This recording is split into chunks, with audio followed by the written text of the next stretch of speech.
Well, I kind of forgot on the last episode that I reached 1,000. 1,000 episode. And now we're in 1,001. Wow. I cannot believe how far I've gone. But I have to say, the last episode 1,000 was a perfect opportunity due to the fact we had the All Star Junior Festival and, of course, AEW Dynamite. But today's episode is also special because today we get a new era of Ring of Honor. Yes, folks, I finally got to watch Ring of Honor. Not only that, we got Impact Wrestling, but also we got some events coming from ChocoPro as well with their latest show 298, which I'm excited about. But we also got some previous events. The first one is with Stardom, with them being in Wakayama a day before the showcase volume 4, and then of course out of the blue I finally get to see the latest episode of MLW Underground Wrestling, which features a couple of matches. One of them involves the National Openweight Championship. And also, we got a couple of news updates regarding um, WrestleCon, Black Label Pro, and a few other things. So, let's get ready for another episode of Deleted Wrestle Zone.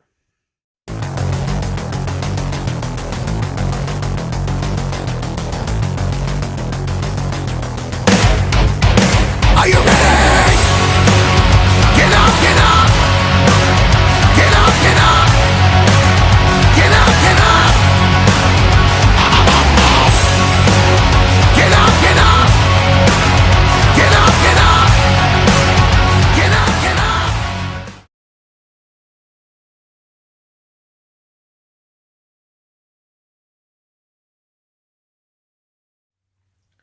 Welcome everybody to Deleted Wrestle Zone, all things that is pro wrestling with AEW, NXT, New Japan Pro Wrestling, Impact Wrestling, the National Wrestling Alliance, various promotions, wrestlers, matches, and championships. I am your host, Gerard here. So, let's begin with Stardom in Wakayama. This is the show a day before the Stardom in Showcase Volume 3. This was on the 25th, I believe. So our opening match is Yuna Mizumori representing the Neo Stardom Army taking on Star's very own Momokogo. Now you probably would think this match would definitely fall in the favor of Yuna Mizumori. It could due to the fact of her size and not to mention being part of a unit that believes that they have what passion is all about that the others are what lacking. But she did finish off Momokogo with the Tropical Smasher, giving her a good win. Next up, we have a three-way tag team match for team number one. We have Oedo Tai, consistent of Starlight Kid and Saki Kashima, versus Queen's Quest, Miyu Amasaki, and Lady C versus Star's very own Saida and Hanan. Now, the match was pretty good in some ways, not to mention Lady C, who's been very impressive late. But, however, I had a feeling that this was going to fall into favor with Saki Kashima due to the fact that Kashima has been on a roll since trying to apply that she is the fastest person in Stardom that she can apply put the Kishikase, which she did onto Saida, giving Oedo Tai the win. Next up, we got tag team action. We have DDM's very own Tekla and Mai Sakurai taking on Club Venus, Mariah May, and Mina Shirakawa. Now, as you know, Mina has faced these two ladies before in her comeback match, but this time they're facing one member of her unit, the Club Venus. I don't think she's ever faced, but keep in mind, Tekla and Mariah May has some issues dating back to Super Supreme Fight, where, of course, Tekla eliminated Mariah May, but Mariah May grabbed her foot, eliminating her. Like I said, I wouldn't be surprised if there's a feud. But the match was pretty good, but it did fall into favor of Club Venus. As you know, they've been on a roll since the formation, but it was Mina who finished off Mariah Sakurai with the glamorous driver, giving her win. There was something in Twitter that I did see. Mai Sakurai did mention saying that she hasn't forgotten that said she wants to surpass all members of Cosmic Angels. She already surpassed Unagi at the 5-star Grand Prix, but the only two that she has been unable to defeat is, of course, Mina and Tam Nakano in some capacity. But Mina said this: I only face the most dangerous women. And that offended Mai Sakurai, so I wouldn't be surprised if she demands a singles match with her. Now, our next match we have Odotai consistent of Momo Watanabe, Ruka, Natsuko Tora versus DDM's Himeka, Maika, and Julia. Now, you probably would guess that Odotai would play to their usual tricks with their using weapons and all that. That's always been part of their MO, which of course piss off the fans a lot. But, however, Ruka gave a little special retirement present to Himeka when she hit her with a box on her head. Referee saw that and the match was declared disqualification and the match landed on the pocket of DDM. Now DDM do not take qualifications too well. They don't like that. They don't feel satisfied that they won. But however, they will not tolerate the fact that Ruka did this. Now you know why would Ruka say that, because Ruka is one of the younger wrestlers in Stardom. They probably viewed DDM as the old hags that they are. So basically, it's like Ruka has always compared or always been the one person feeling she is the true meaning of what Powerhouse is all about. So it's kind of like Himeka was standing in her way. So that's how it plays out. Now, our next match, we have the members of Stars, consisting of Koguma, Azuki, Maya Iwatani versus Queen's Quest, Utami Hayashida, um, Azumi, and Sayakami Tani. Now, you know for a fact this much of the story goes back and forth between both Sayakami Tani and Azuki. They are going to face each other real soon this weekend for the Wonder of Stardom Championship. I know some people are saying yes, Azuki's going to win. Others are hoping that she loses so Mina gets her opportunity for the title. That is something we still don't know how it's going to play. I mean, it's either or. But the one thing that I knew this was going to happen is Koguma was whatever you do, do not follow the bear outside the ring. That's always been the rule, but everybody seems to fall for it. They try to chase her down, but it didn't work that much for Kogu. But unfortunately, this match once it ended in the 15-minute time limit draw, it was like no 1-1 is unsatisfied in some capacity. Now, our main event, we got the members of the Cosmic Angels, consistent of Natsupoi, Waka Tsukiyama, Tam Nakano, taking on God's Eye, Mirai, Amisuri, and Suri. Now, you know this match was going to go well because, as you know, Tam has that thing on her shoulder where she hasn't beaten. The one person she hasn't beaten was Suri. Keep in mind, Suri already has 2 victories over her. One when she was still as the Red Belt champion back was it July? I think it was in July. A prior before the 5-star Grand Prix, another one at the 5-star Grand Prix itself. Tam lost big time, and I know Tam would love to have to get justice for those 2 matches.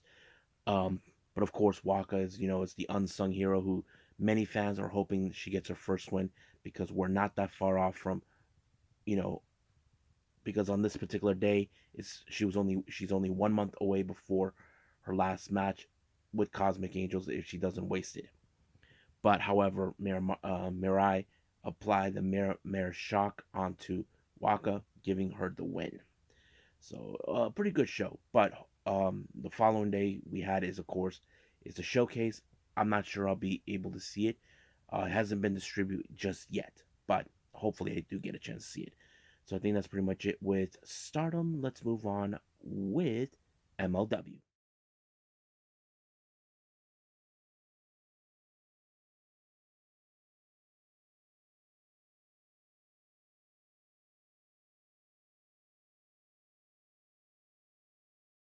Okay, For the record, I wasn't sure if I'll ever see MLW again, but luckily they just put on the latest episode on their newest channel called Reelz for the MLW Underground Wrestling. It started out with, of course, the Bumaye Fight Club. As you know, where we left off, the Bumaye Fight Club were responsible for the death of the Opera Cup. If you guys remember, Davey Richards won the last Opera Cup tournament, but someone stole the cup. No one knew who it was, but Alex Kane, that little maniacal prick, goes out of his way to say that he won it, that means that he holds the cup, that means they run the entire MLW show. But they decided to change it to the Bumaye Cup instead, and they even insulted the Davy Boy Smith and the Billington Bulldogs, saying that nothing has ever come out of England. That's not true. There have been wrestlers that come out of there. But of course, this feud between the Bumaye Fight Club and between the Brits decided to go to war. Later on, they say they have an offer they want to throw in. I'm sure this has something to do with the Opera Cup, but we'll see what happens then. Now, our first opening match, we have the members of Azteca Lucha, consisting of Delirious and Mini Abismo Negro, taking on Lince Dorada and Microman. Now, keep in mind, Cesar Duran had his issues towards Microman for quite some time. He hired people to get rid of him. It backfired him big time. But however, I have to say the match went pretty well because, there was a great moment where, of course, Lance Dorada took sacrifice himself to let Microman to pick up the win. And I think that tells a good story. He may be small, but at least he has good friends that will watch his back. And when we thought the match ended with a good victory, all of a sudden, now, I didn't know who these guys are until the commentators mentioned. These guys were responsible for the calling cards of various wrestlers that were attacked. We don't know who they are, but however, they're not the only Lince Dorada, Microman, and his manager were not the only victims. Apparently, they attacked, of course, Hammerstone. He doesn't know what this is. Hammerstone believes this is the Samoan SWAT team acting this way. We're not sure if that's them. I mean, Samoan SWAT team doesn't seem like it's their calling card. I think it's something else, but we're not sure. Even last time when we saw this, Cesar Duran was pretty much scared. He freaked out. Like, we don't know what was the significance of that, but hopefully something will tell. Now, Mance Warner, as you know, he went to jail when he actually used his car as a weapon onto Rio 1, formerly known as Enzo Amore, and he got bailed out by the members of the second gear crew, consisting of Matthew Justice and one called Manders. And it appears that now Manders says Mance Warner is bringing them with him to MLW. So they're gonna tear this whole thing up. Now our next match we have is women of the women's featherweight division. Kayla Cassidy taking on Billy Starks. Now Kayla Cassidy has a huge chip on her shoulder because Billy Starks is a well-known wrestler. She has more experience with her, but the only difference is Billy Starks is a bit more younger than Kayla herself. So that says it all. But Billy Starks picked up a huge win in this one. I know she's been on a roll. She's currently a free agent from my understanding. But yeah. But however, here comes an interview with Teo Valkyrie. All this and that, talking about her husband. And of course, she got in the face of Billy Starks. I know Billy Starks would definitely want to challenge her for the women's featherweight title. So we'll see when that day comes. Now, Inje Nduka lately has been going to war with the members of the Samoan SWAT team. He did attack Lance Anoy, but now he had to deal with Juicy for now. So he ended up in the big time. Now, our main event features the MLW National Openweight Championship between John Hennigan, formerly also known as Johnny Multiple, versus the champion, Davey Richards. The match was pretty good. It did a lot of good justice, but however, I knew this was going to happen, that Cesar Duran shows up, distracts the referee, but it did allow for Teo Valkyrie to interfere and whack Davey Richards with his belt, and ended with John Hennigan winning the MLW National Openweight Championship. So that's how it goes down. I don't know exactly where they're gonna go with this, but it's gonna be interesting. So I think that's pretty much it. So let's move on with ChocoPro.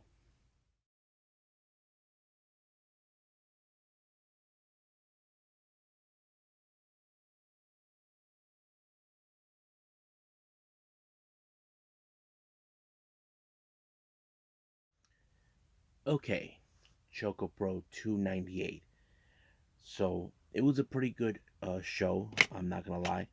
Our opening match, we have Miya Yatsuba teaming with Shin Suzuki, taking on Cherry and Kaori Yonoyama, two veterans. Now, we know that Cherry is a very strong, capable wrestler due to her judo background, but Koriyama, she is a legendary wrestler in her own right as well when it comes to being a high speedster. So that plays out pretty well. Now, we know that Miya has faced Yonoyama before, but came up short. But in this case, she has to put up a straight face.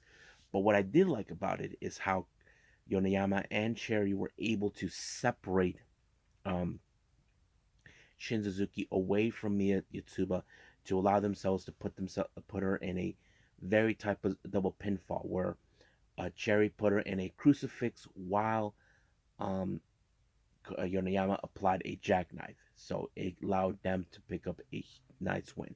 I'm sure Miya was not happy with it, but yeah. Now our next match, as you know, I mentioned this. This is, I believe, a preview before we get to this Sunday for episode 300. Um, CDK, consistent of Masa, Hiro Takanashi, and CDK will be putting their tag titles on the line against Chiko Shikawa and Sayaka. But two of the wrestlers will participate for this one. Masahiro Takanashi and Chiko Shikawa. I thought this match was good because I had a feeling it was going to be a preview. Now, she has lost on various occasions, either in singles or in tag team, to Masa. But one thing that was interesting, like everything, like just much a little different than Waka Tsukiyama. This match ended at 15 time limit draw, and I know Masa's not happy with the results. I'm sure he feels that this match should not have ended in that way, but it did. But I'm sure for Chi, it gives her the motivation to say that she's close and possibly beating him. So we'll see what happens then. Now, our next match, we have Sayaka Obihiro teaming up with Mochi Natsumi, taking on the Best Bros. I have to say, this is the Best Bros' toughest challenge because Mochi Natsumi, if you all know, was trained by the same person that trained Mei Shuga we're talking about, and Misakura. It was a very tough match you couldn't possibly imagine, but it took a double pinfall for the Best Bros to pick up the win. I thought it was impressive. So it was good, not to mention. But however, I sensed there's tensions between both Mei Shuga and Mochi because I feel in this particular match it shows us it's like they're fighting who is the most better student coming out of Emi Sakura's tutelage. So that's the whole thing. But however, we got the Jonkin tournament taking place. I thought the Best Bros were gonna win the whole thing, but either way, but Mei Shuga got distracted by Mochi Natsumi, all this and that. Balian Aki was able to make it to the finals, but he lost to Masahiro Takanashi, who made it to the finals and won the chocolate. So I thought it was crazy, but it was good. Good show. Now, the next two shows will be the finale. It will be this coming Sunday on the Saturday and Sunday, the 4th and the 5th of March. So be ready for those. But let's move on to our next review, and I believe it's Ring of Honor.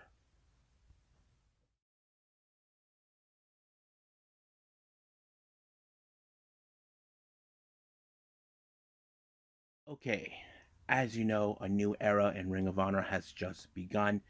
As you know, since last year, we remember Tony Khan made the announcement that he purchased Ring of Honor. They had a couple of pay-per-views under his, regime, but we weren't sure when will there be a television deal. There was talks about that for some time. I know that they've been looking for ways that, but however, much of their um, shows will be televised. And luckily, they were able to do their shows at the Soundstage Studio in Orlando, Florida, in Universal Studios, which is the same place where they do AEW Dark. So I have to say, I'm very excited for the matches they have. So let's get started. Our first opening match, we have Slim J along with Ari Davari and that weasel, Smart Mark Sterling. He takes on, of course, Mark Briscoe.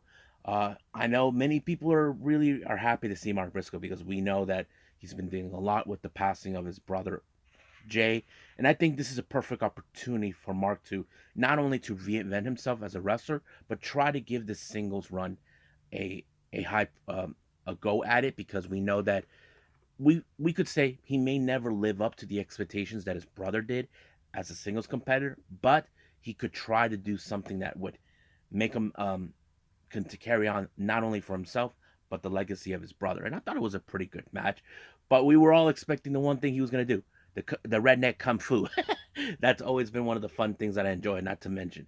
But of course, X Factor, Davari, and that weasel Sterling were going to help out, but that did not work until Mark applied the J Driller, and boom, it's over right there. And as soon as Slim J actually was down there, he just shook his hand, just like that. So I thought it was great. Now, interview made by Lexi Nair. Tony Deppen has announced it's no. If you guys are familiarized, Tony Deppen was in Ring of Honor before it was purchased by Tony Khan. He was, of course, the former ROH World Television Champion, and he made a declaration that, of course, that he will be facing Samoa Joe next week, and he thinks that he knows a way to beat him. Let's see about that, because Tony Deppen, he's all talk, but we know he's good in the ring. But can he back it up? That's the question, because you're not dealing with a slouch like Joe. He is going to kill you, but we'll see. Now, our next match, we have the Infantry, who we haven't seen for quite some time. If you guys remember, the Infantry comprised of two wrestlers, the Captain Sean Dean, who once served in the Navy, and Carly Bravo, who served in the Army. And they had a great thing going, even in AEW Dark. It's been a while since we've seen those two. They take on familiar faces from Ring of Honor, former tag champions, The Kingdom, Mike Bennett and Matt Taven, along with Maria Kanellis Bennett. For a fact this match was going to be good because we've seen how the Kingdom have always been since then. And, not to mention, Maria will try to help out as well. It took only the Proton Pack onto Sean Dean for the Kingdom to pick up the win. Next up, we have is the IWGP World Television title. This is a very interesting move that Tony Khan made. We're bringing in a New Japan star, even if he is British, putting this title on the line. So he came alone to take on Blake Christian. Now, we all seen Blake Christian, how he is. He believes that he could actually dethrone Zack Sabre Jr., but don't count Zack Sabre Jr. out regardless, because you know for a fact he'll look at his opponents that they're nothing mere than dickheads. That's what he'll think of them. So, but however, what submission move will he try to apply? Now, he may be all heart, but he's no master technician like Zack Sabre Jr. So that will always play as a factor. He always will find a way to put you in a submission where he wants you to be. But unfortunately, Blake Christian did not got out of it. He ended up in a submission and forced to tap out. Next up, we have the fallen angel, Christopher Daniels, sending a video package, sending a message on putting the entire ROH locker room on notice. Keep in mind, he is a familiarized figure in the ROH world, so hope everybody are prepared for a guy like him. Now, his match is against none other than Rohit Raju. Now, there are some moments Rohit Raju, you may think he's a little cocky, little SOB. Maybe so, but somehow he was able to, of course, did his homework, but there was no escape against the Fallen Angel until he pulled off the best moonsault ever, and it was done. So the Fallen Angel continues to reign.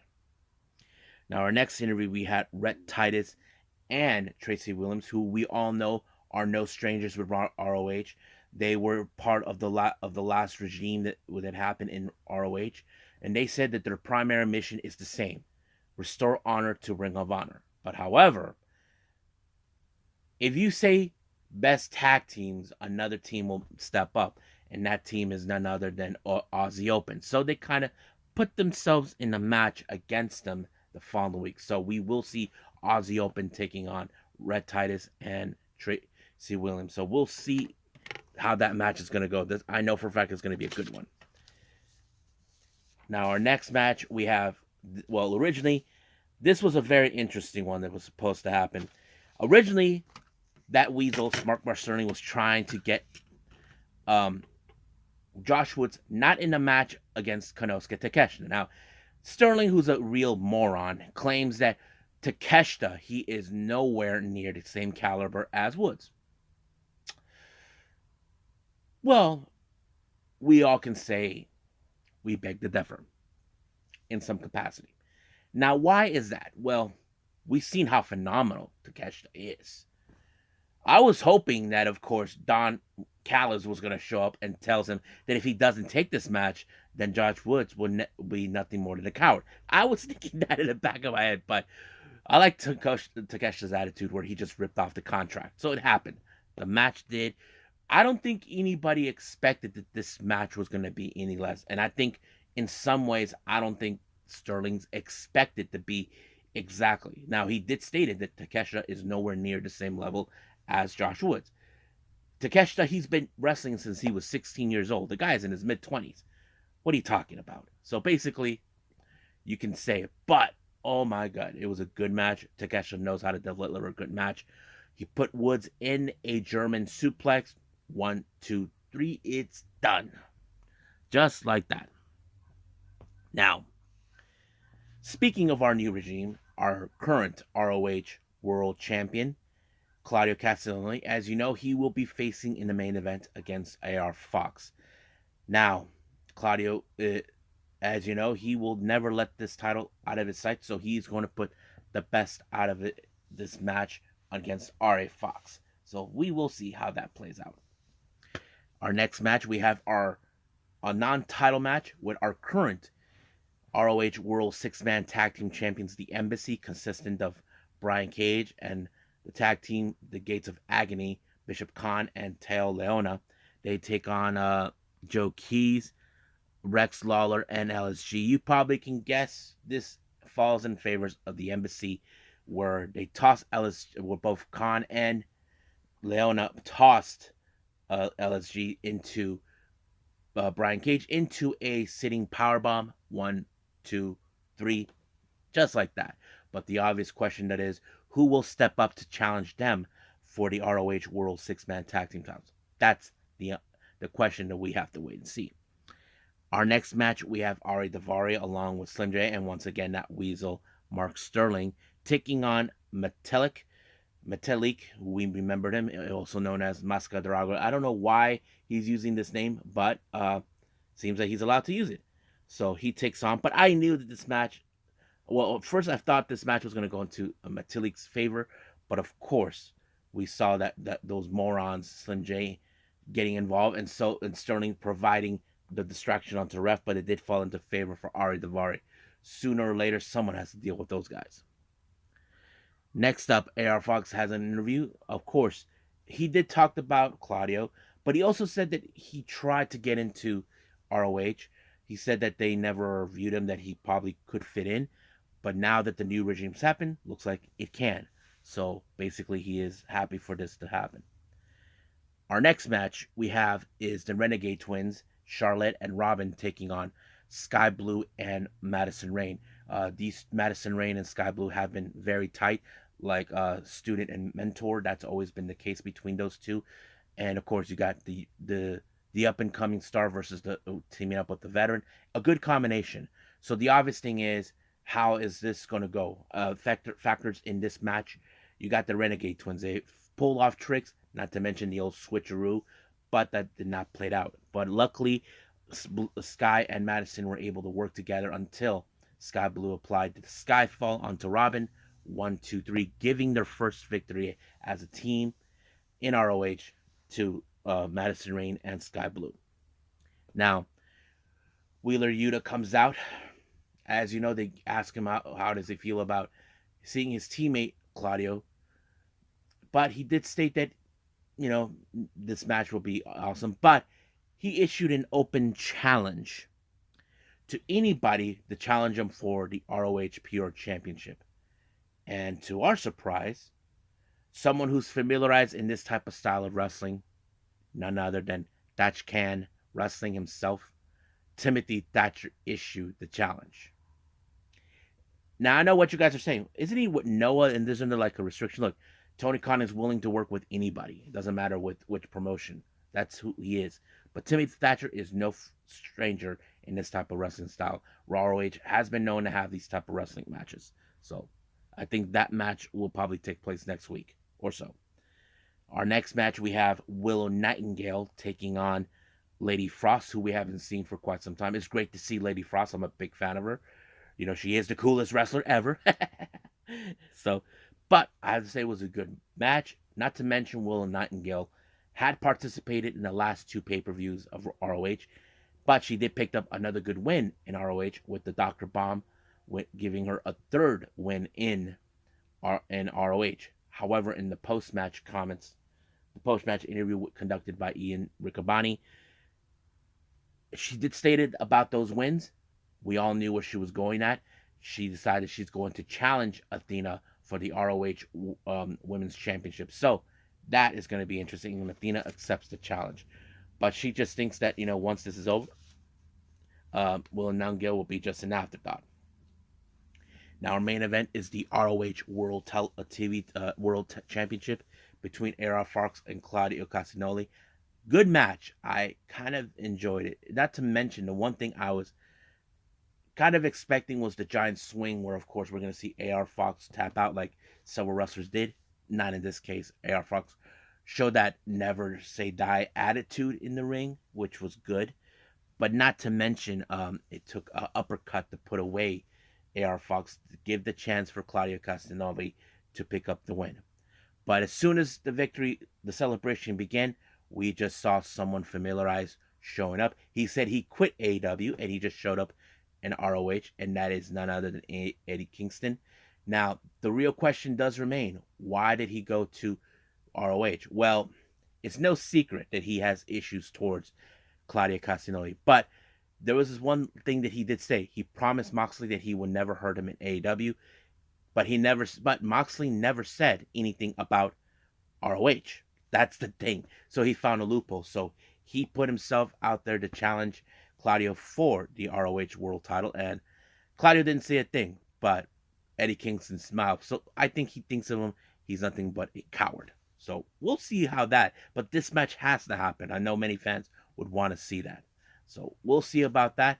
Hopefully next week will be good. So at the moment right now, let's just move on to the next review and our final one, Impact Wrestling.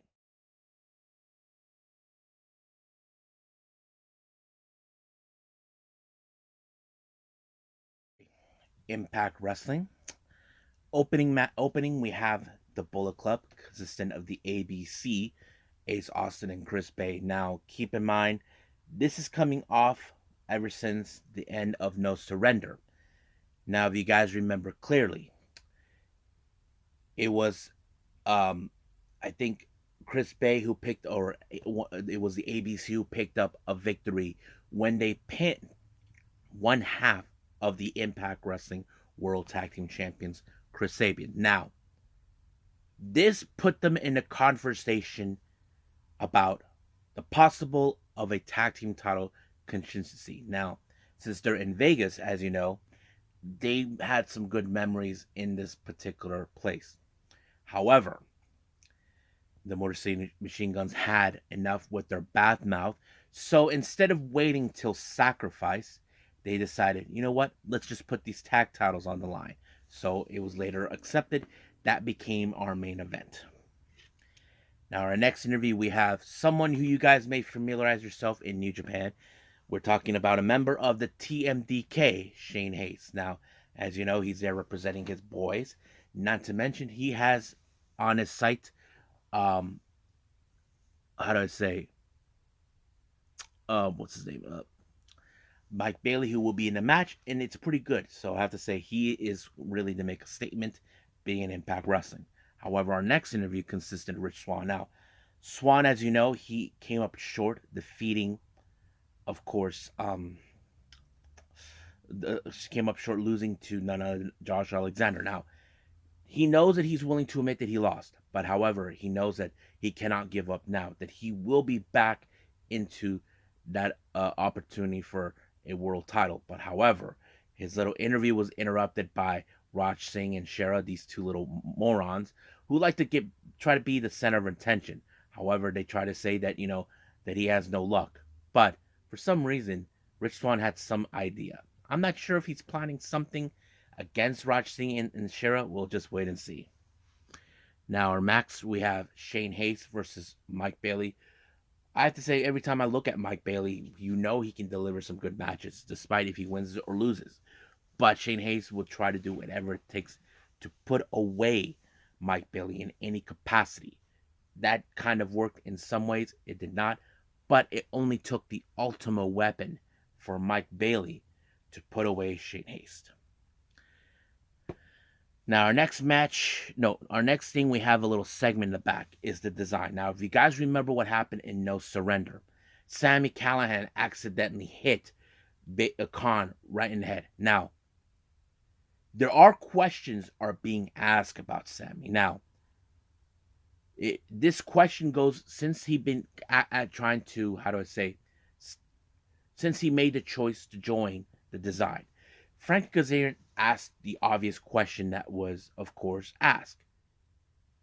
Is he playing a coy to join the design in order to destroy them from the inside? That's always been the question. Now, Angels was no dummy. He's starting to question it too. What of this whole thing? But Diener's starting to think the same thing. But however, it appears that Diener's past has come back to bite him in the ass, and that is, of course, Rhino. If you guys remember clearly, Violent by Design put him on the shelf for months, and Diener was part of that. So Rhino was about to, and then Callahan, on the other hand, showed up. However, the next step is to, take out Rhino. So that's the thing that it is. So I think they're going to test him even further, whether if we believe if this is a ploy or not. Our next match, we have Kevin Knight taking on Kenny King. Now, we know Kevin Knight has been really, really impressive, not to mention since being part of the Super Junior Tag League. But there's no doubt that this guy really can deliver. But he has to go against a guy who's a bit more clever, more classier, and more methodical. We're talking about Kenny King.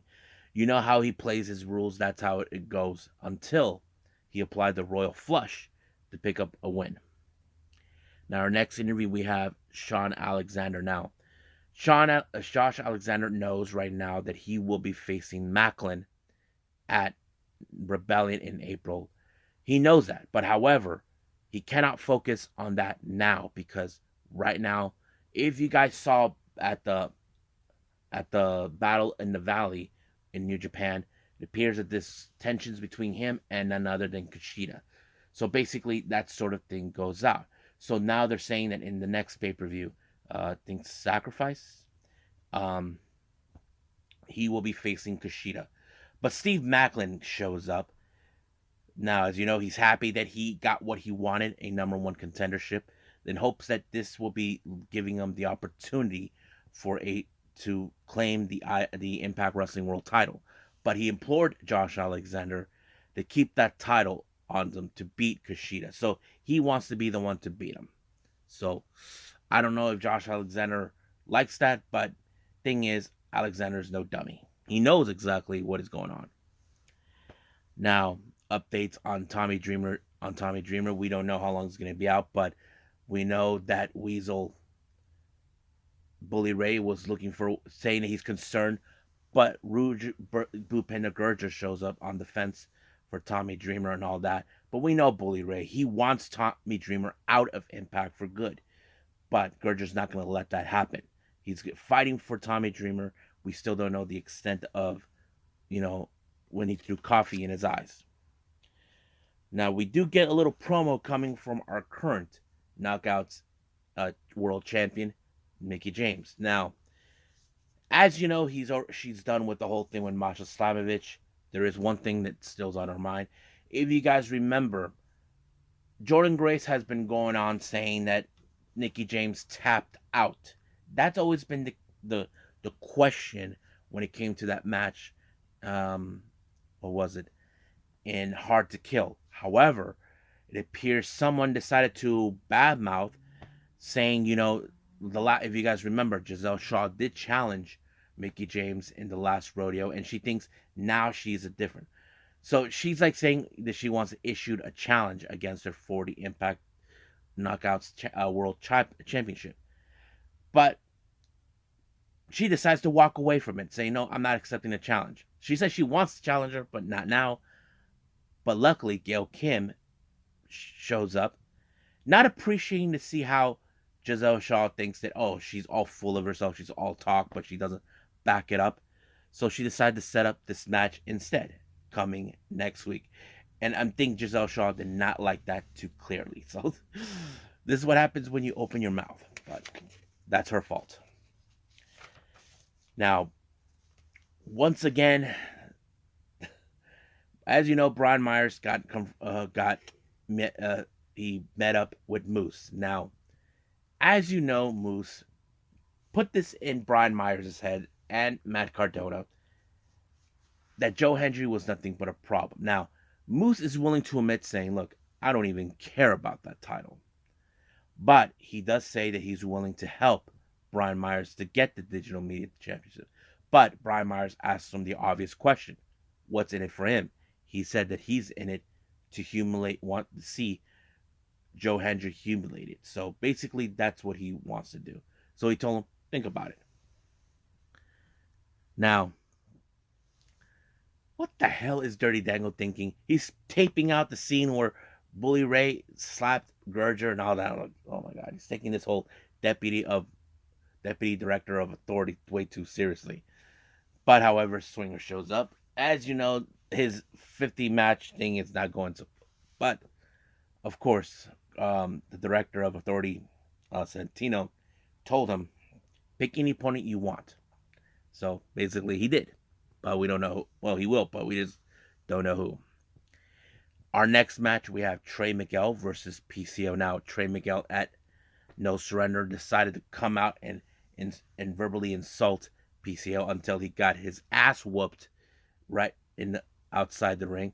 So this match was going to ended up, but you know for a fact that Trey Miguel has to be more careful with the French-Canadian monster, with the French-Canadian Frankenstein, actually. But was that enough? No, it did not. Ended in no contest, thanks to Eddie Edwards. You know this feud between Eddie Edwards and PCO is not going to end. PCO thought he got rid of him, but he's not. So that's going to go on for a long time, but the security got themselves handed to by the French-Canadian Frankenstein. Now, our main event is the Impact World Tag Team title. Oh, man, what a great match between the ABC and Motor City Machine Guns. I think this is a pretty good match. But the obvious thing is, it looks more like the writing was on the wall, that we were probably expecting brand new tag team champions. Because, as you know, Bullet Club, on the other hand, are hanging on by a thread now that there's no leader, now that Jay White's gone. But who will step up? That is the obvious question. But Bay and Austin are trying to be the flag bearers, trying to carry on, knowing that there's no leader at the moment, but they have to step up. So I think it's showing us that it took a great combination of the Art of Finesse and the Fold by ABC, and they picked up a huge win, becoming our brand new Impact Wrestling World Tag Team Champions. So I think it's a good thing for Bullet Club. Now we'll see what happens next after that. So we'll see what happens next week. Right now, let's just end it right here and move on to news updates.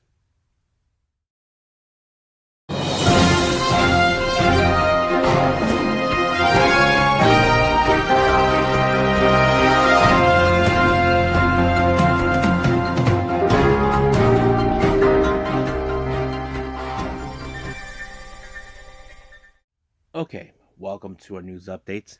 So this is what we have for today. WrestleCon has announced for 4 new guests to show up for autograph sessions and whatnot. This one's a very interesting name. There's a female wrestler, I think, based out of LA, named from Knox Pro, named J Rod. Nope, I'm not a wrestler. Basically, this one has the J, then the dash, and Rod. Mine is J, period, Rod right there. So if you guys can tell the difference. So she's going to be the next guest, and also another fellow Knox Pro wrestler, Ultimo Principe, will be there. I don't know much about them, so if you guys are from the LA area, any subscribers from who watch this channel, you guys may know these guys. And then, of course, we have legendary tag team wrestlers, the Bushwhackers, will be making their guest appearance at WrestleCon. However, for all you Yoshi fans out there, you probably know this person. This was basically not 100% confirmed, but there were reports coming in from Eric Howard from the Yoshi Pod saying that she is going to be in LA. We're talking about Yasukawa, or known as Yuka. She's going to be there. Now it's official. She is going to be at WrestleCon. I'm so excited to hear that. I'm sure if you guys know who she is, Yasukawa was one of the original leaders of Oedo Tai, and she was that one Yoshi wrestler that was involved in that shoot incident that took place in Stardom years ago. If you guys remember, there was like a title match, but Yoshiko, who was the previous Red Belt champion, really brutalized Yasukawa, and it resulted of this day being one of the dark times of Stardom. But Yasukawa, if you know what she's been doing, she's currently been working in At-Risk Girls, helping create new wrestlers and all that stuff. So it's great that she's going to be coming to the States. I wish I could be there to meet her. I mean, I really would love to meet her. But someone did stated that Eric Howard said that he hopes that he can introduce her to Mercedes Moné. So we know that Mercedes Moné has been talking about meeting the Yoshi wrestler. So we'll see about that. Black Label. Give me a second. Okay, sorry about for that brief interrupt. I had to pause it for a bit. Black Label Pro. Their next upcoming event that takes place later on this month, on the 25th. Observe This Brother. 2 things have been announced. One, a match has been booked. One called Manders taking on Brian Pillman Jr. I think this is going to be a good one. But they did announce for the BLP Rumble. Don't know much about that. But this is what they said. We're going to have, there's some wrestlers that have been announced that will participate. We have Adam Slade, Dominic Guarini, everybody's favorite wrestler, Dan the Dad, Trevor Outlaw, Space Monkey, Kayla Cassidy, and finally Calvin Tankman, who you guys may know, he is a 2-time BLP heavyweight champion. Now, more on the Stardom with the Himeka retirement road. Now, if you guys know this, there has been matches that have been announced for Himeka, who will be retiring in May, but her last official match will take place next month in April. Now, 2 more matches have been announced for her road to retirement. The first one is going to be against Ruka from Oedo Tai. If you guys remember, I reviewed Stardom's recent event in Wakayama. Ruka whacked her in the head with a box. So basically, this prompted her to have a match. Now, I wouldn't be surprised that Ruka will probably say that she's going to be gone because she, well, is, you know, Ruka's a lot more young, is a bit more younger than Himeka. She'll probably call it an old hag.